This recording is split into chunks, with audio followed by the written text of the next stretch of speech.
Hello everyone, this is doctor Anjali. Welcome to my YouTube channel. आज की class में हम स्टार्ट करने वाले हैं electricity part 4 and our topic will be heating effect of electric current. तो हम इसे कंसेप्चुअली समझते हैं कि एक्चुअली हीटिंग इफेक्ट का मतलब क्या होता है। देखिए, कोई भी सर्किट है या कोई भी कंडक्टर है, अगर उसमें करंट फ्लो होगी तो ऑफकोर्स थोड़ी बहुत हीट तो जनरेट होगी। ओके, आप अपना मोबाइल फोन अगर ज्यादा देर तक यूज करते हैं तो क्या हो जाता है, वो गर्म हो जाता है। इसी तरीके से आप कोई भी अगर अपने घर पे इलेक्ट्रॉनिक्स कंपोनेंट्स को देखेंगे, इलेक्ट्रॉनिक्स डिवाइस को देखेंगे, तो होता क्या है, वो थोड़े टाइम बाद गर्म हो जाते हैं। तो ऐसा क्यों हुआ? क्योंकि ऑफ कोर्स जैसे ही कोई सर्किट में करंट फ्लो होती है, कोई भी बॉडी या कंडक्टर में करंट फ्लो होगी, तो उसके अंदर क्या होती है, हीट एनर्जी जनरेट होती है। कौन सी एनर्जी जनरेट होती है? हीट एनर्जी जनरेट होती है। इसी को हम क्या बोलते हैं, heating effect of electric current, कि इलेक्ट्रिक करंट के थ्रू किसी भी सर्किट में हीट कैसे जनरेट होती है। अब द बेसिक थिंग इज कि ये तो आप कहोगे कि बहुत सिंपल है कि ठीक है, कोई भी सर्किट है, उसमें करंट फ्लो हो रही है, तो मतलब वो थोड़ा बहुत हीटअप हुआ, उसमें हीट एनर्जी जनरेट हुई, इसी को हमने बोल दिया heating effect of electric current. Of course ये बहुत इजी है, बट इसी के साथ ये डिपेंड किन किन चीजों पे करती है, these things are very very important. Okay, तो यहाँ पे हम देखते हैं कि जो heating effect of electric current के बारे में ये जो टॉपिक है, तो जो ये हीटिंग इफेक्ट है, ये किन किन क्वांटिटीज पे डिपेंडेंट होता है। फर्स्ट ये होता है रेजिस्टेंस पे। ठीक है, हीटिंग इफेक्ट है, जो ये हीट है directly proportional to the resistance. जितना ज्यादा सर्किट का रेजिस्टेंस होगा, सर्किट उतना ही ज्यादा हीट क्रिएट करेगा। इसी के साथ ये डिपेंडेंट होता है टाइम पे भी। अब जितना ज्यादा सर्किट में करंट फ्लो होने में जितना टाइम लगेगा, ऑफ कोर्स हीट प्रोडक्शन भी क्या होता है, उतना ही ज्यादा होता है।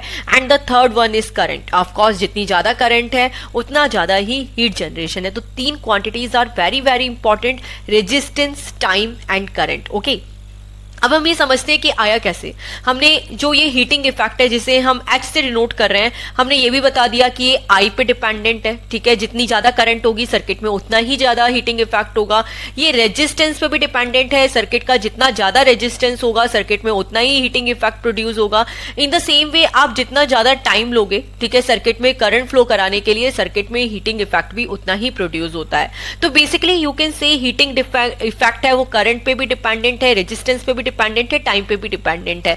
बट हमें क्या करना है, इसका प्रूफ करना है। Okay, and the one thing is very important कि यहाँ पर ऐसा नहीं है कि कोई एक फॉर्मूला इंपॉर्टेंट है। यहाँ पे जितने भी फॉर्मूलाज हम करेंगे, सारे के सारे फॉर्मूलाज बहुत इंपॉर्टेंट है।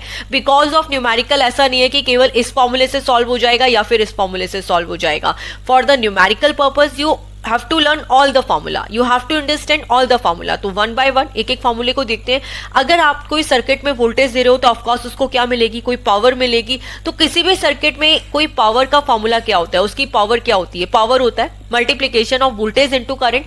पावर को हम और भी डेप्थ में समझेंगे पावर वाले टॉपिक में। अभी के लिए आपको इतना पता होना चाहिए कि पावर क्या होती है, वोल्टेज इनटू करंट। अच्छा, यहाँ पे करंट को क्या लिख सकते हैं, ये हम ऑलरेडी पढ़ चुके हैं। The current is rate of flow of charge, जिसको हम क्या बोलते हैं, Q अपॉन T। तो यहाँ पे हमने I की जगह पुटअप कर दिया Q अपॉन T। ओके, अब हम अपने बेसिक टॉपिक पे आते हैं कि कोई भी सर्किट में कितने अमाउंट में हीट प्रोड्यूस होगी, इसका फॉर्मूला क्या है। तो देखिए, हीट प्रोडक्शन का फॉर्मूला होता है P into T, power into time. Heat production का फॉर्मूला क्या होता है, पावर इंटू टाइम, जो आपको याद रखना है। This is our basic formula. अब इसी फॉर्मूले में मॉडिफिकेशन करके हम 3-4 फॉर्मूले को डिराइव कर सकते हैं। तो सबसे पहले पावर को what I can write, power को I can write V into I. तो यहाँ पे P की जगह पुटअप कर दिया V इंटू आई इंटू टी। अब देखिए, बेसिकली होता क्या है, यहाँ पे हम जो ये वोल्टेज है ना, पावर क्या होता है, voltage into current. And our topic is heating effect of electric current. तो इसलिए हम वोल्टेज को किसकी फॉर्म में चेंज कर देते हैं, करंट की फॉर्म में चेंज कर देते हैं। बिकॉज आप यहाँ पे जितनी भी सर्किट में हीट प्रोड्यूस हो रही है, हम उसको किससे कंपेयर कर रहे हैं, करंट से कंपेयर कर रहे हैं। तो वैसे यू कैन सी कि वोल्टेज क्या होता है, V equal to I R होता है।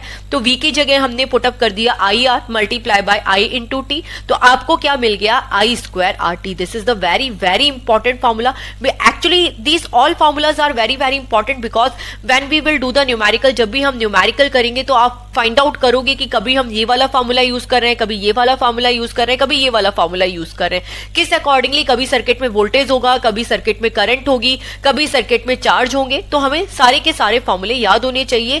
एंड जो ये इक्वेशन है H equal to I square R T, इसी को बोलते हैं हम जूल लॉ ऑफ हीटिंग। क्या बोलते हैं, जूल लॉ ऑफ हीटिंग। तो अगर आपको एग्जाम में लिखने को आता है कि आपको लिखना है जूल लॉ ऑफ हीटिंग, तो आप क्या लिखोगे, सबसे पहले आप यही फॉर्मूला पता होगी, H equal to I square R T. As you can see already हम लोगों ने हीटिंग इफेक्ट को कंपेयर कर दिया है करंट से, रेजिस्टेंस से, टाइम से, एंड अब हम इसी को ही लैंग्वेज में लिखेंगे कि एग्जैक्टली जूल लॉ क्या होता है। तो जूल लॉ से हमें क्या मिलता है कि जो अमाउंट ऑफ हीट प्रोड्यूस हो रही है किसी भी सर्किट में, जो हीट का प्रोडक्शन हो रहा है वो किसके इक्वल होता है, directly proportional to the square of electric current. As you can see it is the directly proportional to the square of the current is directly proportional to the resistance of the conductor. तो as you can see ये किसके proportional है, resistance के directly proportional है।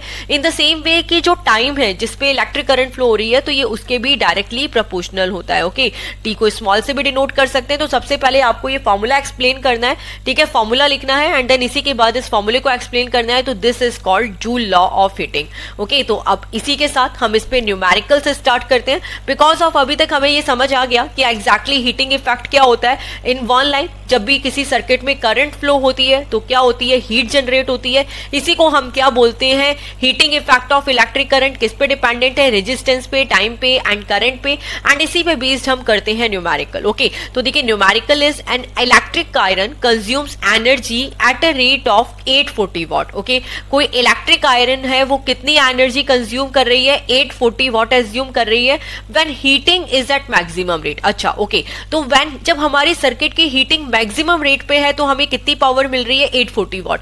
अब the one thing is very simple कि अगर कई बार बच्चे कंफ्यूज हो जाते हैं कि हमें समझ नहीं आ रहा कि ये पावर है, ये वोल्टेज है, ये करंट है, तो आपको क्या करना है, केवल यूनिट देखनी है कि करंट है, करंट की यूनिट क्या होती है, एम्पियर होती है। तो अगर कहीं नहीं लिखा है कि ये करंट है तो आपको पता चल जाएगा ना कि 4 एम्पियर है, तो that means the current. In the same way resistance को लेते हैं तो रेजिस्टेंस की यूनिट क्या होती है, ओम होती है। अगर डायरेक्टली लिखा है ये सर्किट का 4 ओम है तो आपको पता चल जाएगा यार रेजिस्टेंस है। In the same way voltage तो इज वेरी सिंपल, वोल्टेज की यूनिट क्या होती है, वोल्ट होती है, स्मॉल वी से डिनोट कर देते हैं।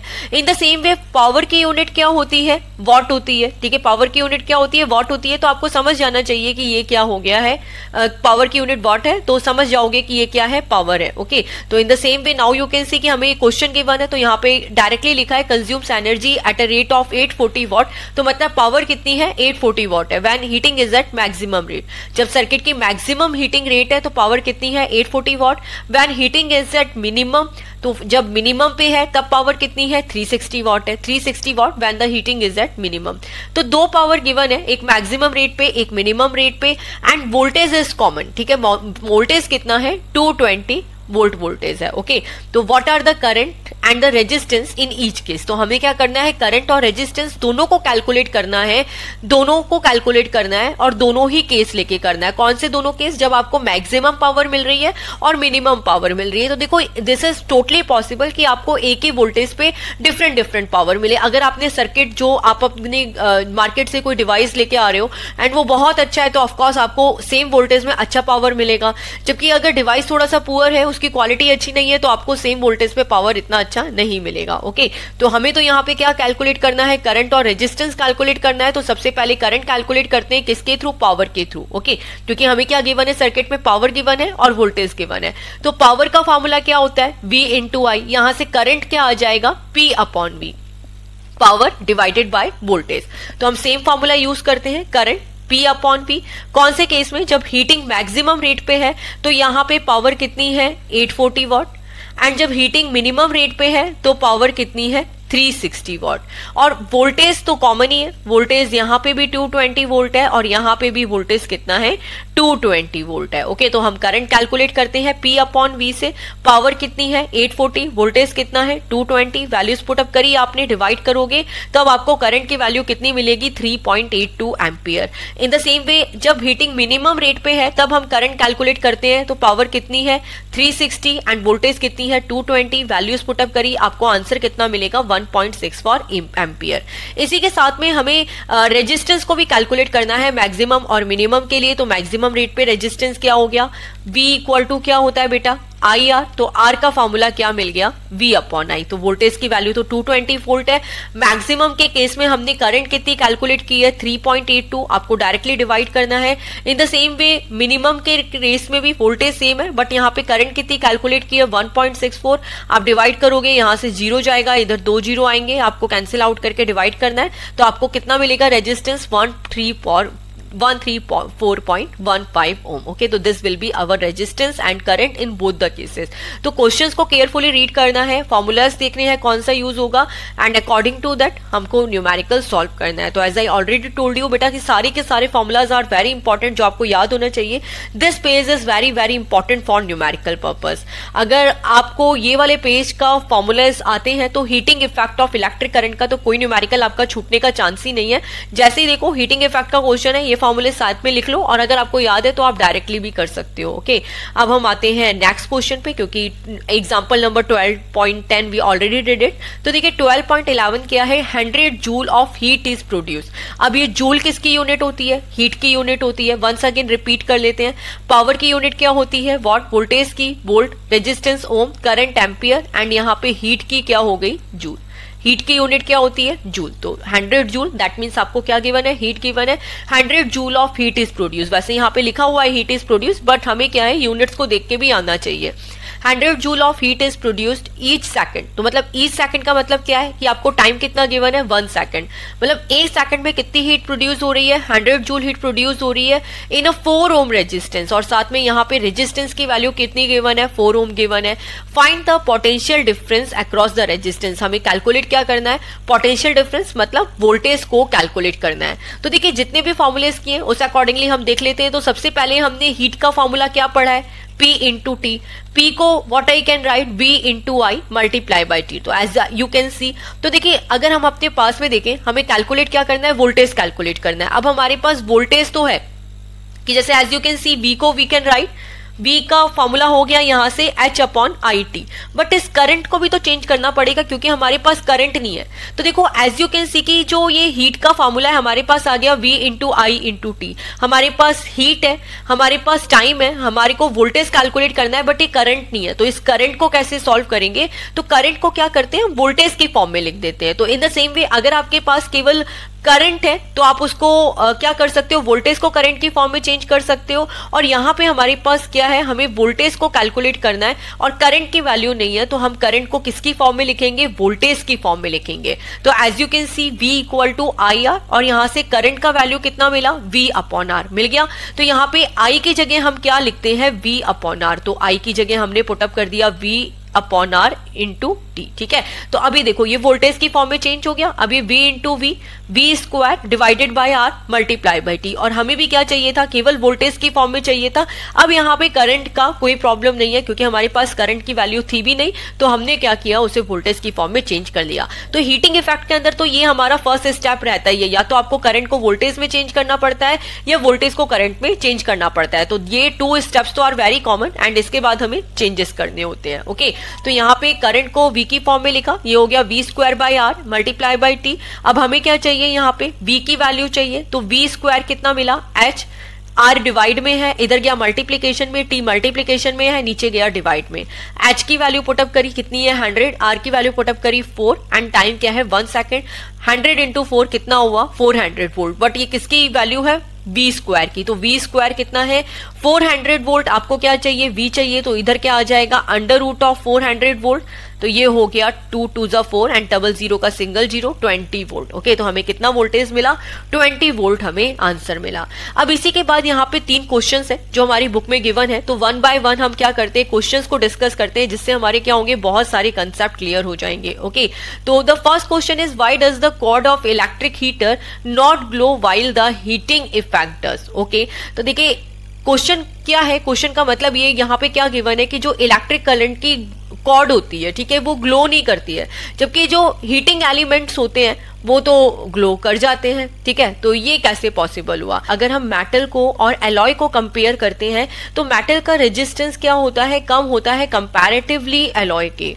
और एक चीज तो प्रिटी क्लियर, ये हमने heating effect of electric current में अच्छे से पढ़ा है कि जिस सर्किट का जितना ज्यादा रेजिस्टेंस होगा उतना ही क्या होगा, उनमें हीटिंग इफेक्ट प्रोड्यूस होगा कि नहीं होगा। तो इसीलिए यहाँ पे जो हीटिंग इफेक्ट है वो क्या होता है, एलॉय में ज्यादा होता है जबकि जो मेटल्स होते हैं, मेटल्स के अंदर हमें जो सर्किट में हीट मिलती है वो कंपैरेटिवली कम मिलती है। ओके, ये मैंने आप लोगों को एरो के साइन से एक्सप्लेन कर दिया। ओके, तो इन द सेम वे अगर यहाँ पे रेजिस्टेंस ज्यादा है तो दोनों के अंदर अगर हम करंट को कंपेयर करेंगे एलॉय के अंदर एंड मेटल के अंदर, तो एलॉय में क्या होगा, रेजिस्टेंस ज्यादा है, हीटिंग इफेक्ट ज्यादा हुआ, तो ये क्या करते हैं, बहुत जल्दी गर्म हो जाते हैं। ठीक है, तो इसीलिए क्या हुए, ये ज्यादा गर्म हो जाते हैं, हॉट हो जाते हैं और क्या करते हैं, रेड ग्लो करने लगते हैं। ठीक है, इनका कलर क्या हो जाता है, रेड ग्लो हो जाता है। तो इसलिए अगर आपने देखा होगा हीटर के अंदर जो ये एलॉय लगे होते हैं वो क्या करते हैं, बहुत जल्दी गर्म होके उनके अंदर वो रेड कलर आ जाता है। ओके, जबकि हम अगर यहाँ पे कॉर्ड की बात करें, ठीक है, जो इलेक्ट्रिक यहाँ पे इलेक्ट्रिक हीटर के अंदर कॉर्ड होती है वो तो रेड ग्लो नहीं होती है, वो तो रेड ग्लो नहीं होती, क्योंकि बेटा वो किसकी बनी है, मेटल की बनी है। वो मेटल की बनी है, उसका रेजिस्टेंस कम है, उसमें हीटिंग इफेक्ट इतना यूज नहीं हो रहा है। ठीक है, और वो मेटल्स भी किसके होते हैं, किसके बने होते हैं, कॉपर और एल्यूमिनियम के। किसके होते हैं, कॉपर और एल्यूमिनियम के। तो इसीलिए वो क्या करते हैं, ग्लो नहीं करते हैं। ओके, तो the one thing is again I am going to explain you कि एक चीज आपको ध्यान रखनी है कि जो एलॉय है, एलॉय का मेल्टिंग पॉइंट, यहाँ पे एक मैं नई टर्म लिख रही हूँ, मेल्टिंग पॉइंट। एलॉय को आप मेल्टिंग पॉइंट से कंपेयर कर सकते हो, जो आपको एमसीक्यू सॉल्व करने में बहुत ईजी रहेगा। मेल्टिंग पॉइंट बहुत हाई होता है। ओके, ये बहुत आसानी से मेल्ट नहीं होते हैं। तो इसीलिए जितनी भी इलेक्ट्रिक डिवाइसेस होती है ना, जितने भी जो इलेक्ट्रिक हीटिंग डिवाइसेस होती है उसमें हम किसका यूज करते हैं, एलॉय का। तो कभी भी आपको इस टाइप का क्वेश्चन मिले ना कि इलेक्ट्रिक हीटिंग डिवाइसेस होता है उसमें किसका यूज किया जाता है, तो उसमें हम कभी भी मेटल का यूज नहीं करते, उसमें हम किसका यूज करते हैं, एलॉय का यूज करते हैं। ये चीज आपको ध्यान रखनी है। तो इसीलिए मैंने आपको इस क्वेश्चन का आंसर बताने से पहले सबसे पहले क्या किया, एलॉय और मेटल में डिफरेंस समझाया, क्योंकि कई बार डायरेक्टली क्वेश्चन भी आता है कि what is the difference between alloy and metals, and इसी के साथ साथ क्वेश्चंस घुमा फिरा के मिलते हैं। ठीक है, यहाँ तो चलो इलेक्ट्रिक हीटर से कंपेयर किया, कल को आपको दूसरे डिवाइस से कंपेयर करना पड़ेगा, तो क्या अगर हम क्वेश्चन को रटेंगे तो ऑफकोर्स आंसर देना पॉसिबल ही नहीं हो पाएगा। इसलिए बस इतना ध्यान रखो कि जितनी भी इलेक्ट्रिक हीटिंग डिवाइसेस है, जितनी भी इलेक्ट्रिक हीटिंग डिवाइसेस है, सब में किसका यूज होता है, एलॉय का यूज होता है। ओके, और एलॉय में क्या होता है, रेजिस्टेंस हाई होता है, हमें हीट ज्यादा मिलती है, वो गर्म हो जाते हैं, जिससे उनको कौन सा कलर मिलता है, रेड कलर के ग्लो होते हैं। जबकि मेटल्स में क्या होता है, रेजिस्टेंस कम होता है, तो हीटिंग इफेक्ट भी कम होगा, तो हमें क्या मिलता है वहां पे, कलर जो रेड कलर एलॉय में आता है वो मेटल में नहीं आता है। ओके, तो now we come to our question, why does the cord of electric heater not glow while the heating element does. तो ये देखिए, जितने भी हीटिंग एलिमेंट होते हैं वो किसके बने हैं, हीटिंग एलिमेंट एलॉय के बने हैं, जिससे उनका क्या हुआ, रेजिस्टेंस काफी ज्यादा हुआ, जिससे सर्किट में करंट फ्लो हो रही है तो वो क्या होती है, गर्म हो जाती है, and then colour red glow होता है।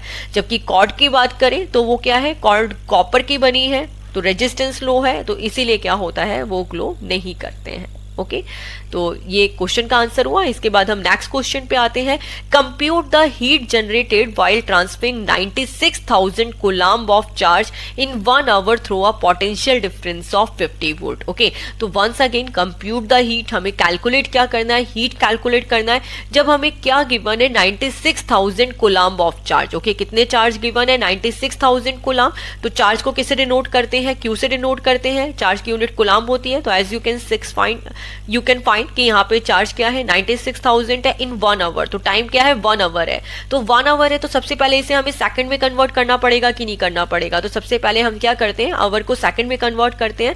तो 60 में मल्टीप्लाई करेंगे तो मिनट का होगा, और मिनट को सेकंड में कन्वर्ट करने के लिए 60 में मल्टीप्लाई किया, तो अब ये क्या हो गया, सेकंड में कन्वर्ट हो गया। तो 60 मल्टीप्लाई बाय 60 कितना मिला, 3600 सेकंड। वोल्टेज कितना गिवन है, through a potential difference 50 volt. तो वंस अगेन हम यहाँ पे हीट का फॉर्मूला यूज करते हैं, P इंटू टी। तो देखिए स्टेप बाय स्टेप कैसा करना है, हमें ऐसा नहीं है कि कोई भी फॉर्मूला यूज करना है, हम अपने आप फॉर्मूला दिमाग लगा के करेंगे ताकि बहुत इजी वे में सॉल्व हो जाए। ठीक है, तो बेसिक फॉर्मूले से चलते हैं, H equal to P into T, and power को, ये तो बेसिक फॉर्मूला लेना ही है, पावर को we can write V into I into T. Okay, तो अगर आप यहाँ पे देखें, इधर क्या है, वोल्टेज है, करंट की वैल्यू है, करंट की वैल्यू तो नहीं है। तो हम एक काम करें, यहाँ पे करंट को वोल्टेज की फॉर्म में चेंज कर दे, क्योंकि पहले भी ऐसे ही किया है ना, हम लोगों ने ऑलरेडी डिस्कस किया है, वोल्टेज को करंट की फॉर्म में या करंट को वोल्टेज की फॉर्म में चेंज कर देते हैं। तो अगर हम यहाँ पे करंट को वोल्टेज की फॉर्म में चेंज करते हैं तो देखिए होता क्या है, V equal to I R, और यहाँ पे I की वैल्यू क्या मिल गई, V अपॉन आर। तो यहाँ से करंट क्या आ गया, V अपॉन आर।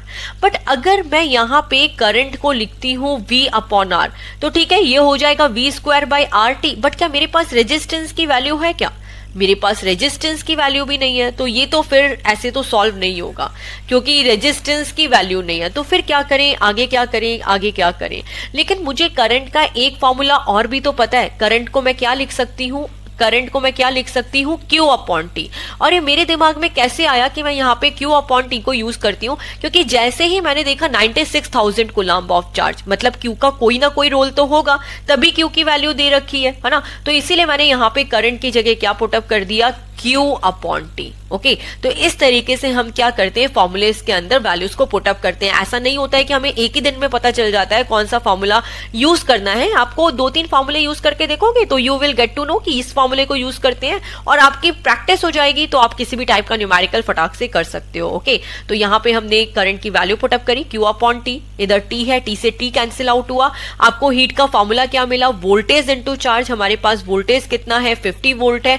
चार्जेस कितने हैं, 96,000 है। यहाँ पे टाइम दे रखा था बट अभी हमारे यूज नहीं आया, क्योंकि T से T यहाँ पे क्या हो गया, कैंसिल आउट हो गया। 96 इंटू 5 कितना हुआ, 480। एंड इसके बाद कितने जीरो लगाएंगे, 1 2 3 4 जीरो लगाए तो टोटल कितना हो गया, आप लिख सकते हो इसे 48 इंटू 10 टू पावर 5 जूल। और कई बार होता है सिग्निफिकेंट फिगर की फॉर्म में लिखने के लिए this answer is totally right, but हमने क्या किया, पॉइंट में लिखने के लिए 10 का मल्टीप्लाई कर दिया, 10 का डिवाइड कर दिया। तो देखिए 10 टू पावर 5 एंड 1, तो ये हो गया 10 टू पावर 6, एंड यहाँ पे 10 का डिवाइड किया तो 4.8 इंटू 10 टू पावर 6 जूल। तो किसी भी फॉर्म में आप इसको लिख सकते हो आंसर को। अब नेक्स्ट क्वेश्चन पे आते हैं। An electric iron of resistance 20 ohm, resistance 20 ohm given है, takes current of 5 ampere. Current की वैल्यू कितनी है, 5 ampere. Calculate the heat developed in 30 second. हमें टाइम गिवन है 30 सेकेंड, एंड 30 सेकेंड में आप लोगों को क्या फाइंड आउट करना है, हीट फाइंड आउट करना है, कितना हीट प्रोड्यूस हो रहा है। हीट का formula we know, P into T. P को लिखा हमने V इंटू आई। अब यहाँ पे देखिए किसकी वैल्यू है, करंट की वैल्यू है, वोल्टेज की वैल्यू है क्या, नहीं है। तो V की जगह हम क्या पुटअप कर देते हैं, IR। तो जैसे इसको IR पुटअप किया तो हमें हीट का फॉर्मूला क्या मिला, I स्क्वायर RT। कुछ इस तरीके से वोल्टेज की जगह पुटअप किया IR इंटू आई टी, तो ये हो गया I स्क्वायर RT। ओके, तो I की वैल्यू कितनी है, करंट की वैल्यू कितनी है, 5 एम्पियर। I स्क्वायर है 5 इंटू 5, रेजिस्टेंस कितना है 20 ओम, एंड इसी के साथ टाइम कितना है 30 सेकंड। आगे हम मल्टीप्लाई करेंगे, 5 5 25, 3 2 6, जो जीरो लगाए 600। ओके, तो यहाँ पे 25 6 जा कितना हुआ 150, एंड ये जीरो, तो हमें हीट कितनी मिल गई 15,000 जूल। ओके, तो इसके बाद में लास्ट टॉपिक पे आते हैं, प्रैक्टिकल एप्लीकेशन। हीटिंग इफेक्ट के अंदर हमने सारे न्यूमेरिकल्स किए। ओके, इसकी बेसिक एप्लीकेशंस देखी कि हम कहाँ कहाँ यूज कर सकते हैं। तो देखो प्रैक्टिकल एप्लीकेशन के अंदर भी हमें यही फाइंड आउट करना है। तो बेसिकली आप लोगों को ये पता है कि जो इसके अंदर हीटिंग इफेक्ट की बेसिक एप्लीकेशन हम कहाँ यूज करते हैं, जितने भी इलेक्ट्रिक एप्लीकेंट्स होते हैं, ठीक है, उसके अंदर हम किसका यूज करते हैं, हीटिंग इफेक्ट का यूज कर ही रहे हैं। ठीक है, किस तरीके से, कौन से का यूज करके, एलॉय का यूज करके। तो जितने भी मेटल्स हैं हम उधर मेटल्स का हीटिंग इलेक्ट्रिकल एप्लीकेंट्स के अंदर किसका यूज करते हैं, एलॉय का यूज करते हैं। ठीक है, हीटर को ले लो, आयरन को ले लो, रूम हीटर को ले लो, कैटल को ले लो, हेयर ड्रायर को ले लो, सब जगह किसका यूज हो रहा है, हीटिंग इफेक्ट का यूज हो रहा है, किसका यूज हो रहा है, एलॉय का यूज हो रहा है। ठीक है, तो यहाँ पे जितने भी वायर्स हम यूज करते हैं एप्लीकेंट्स के अंदर वो एलॉय के बना देते हैं। वो वायर क्या हो जाता है, हीट हो जाता है, हीट ज्यादा होने से उसमें रेजिस्टेंस ज्यादा हो जाता है। ठीक है, साथ साथ में एलॉय के अंदर, एंड वो क्या हो जाते हैं, गर्म हो जाते हैं और हमें क्या मिलती है, हीट मिलती है। ओके, एंड ये डिपेंड किस किस पे करते हैं, मटेरियल पे, लेंथ पे और उसकी थिकनेस पे, कि किस अमाउंट पे हीट प्रोड्यूस होगी उस वायर के अंदर। ठीक है, तो इन वेरी शॉर्ट कि आप क्या करोगे, एलॉय का यूज करोगे। जितने भी इलेक्ट्रिकल एप्लीकेंट्स है, एलॉय में क्या होता है, रेजिस्टेंस हाई होता है। रेजिस्टेंस हाई होने से उनमें हीट ज्यादा होती है, हीट ज्यादा होने से वो हॉट हो जाते हैं, और हॉट होने से उनमें कलर भी आ जाता है। तो जहाँ पे हमें कलर चाहिए वहां कलर का यूज कर लेते हैं, दैट मीन्स, और जहाँ पे हीट चाहिए वहां पे केवल हीट का यूज कर लेंगे। ओके, तो आज की क्लास में हमने टॉपिक पढ़ा heating effect of electric current. आज की क्लास का जो बेसिकली एमसीक्यूज क्वेश्चन है, I am not going to take. मैं केवल आप लोगों से एक रिक्वेस्ट करूंगी कि आपको मुझे एक्सप्लेन करना है exactly what is the difference between alloy and metals, ठीक है।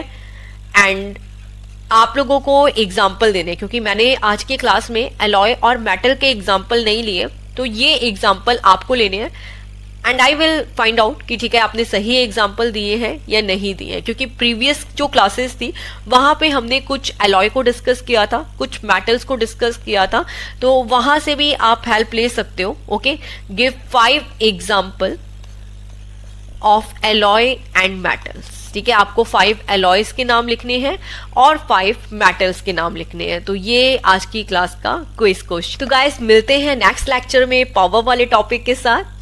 Thanks for watching and please click to subscribe. Bye all.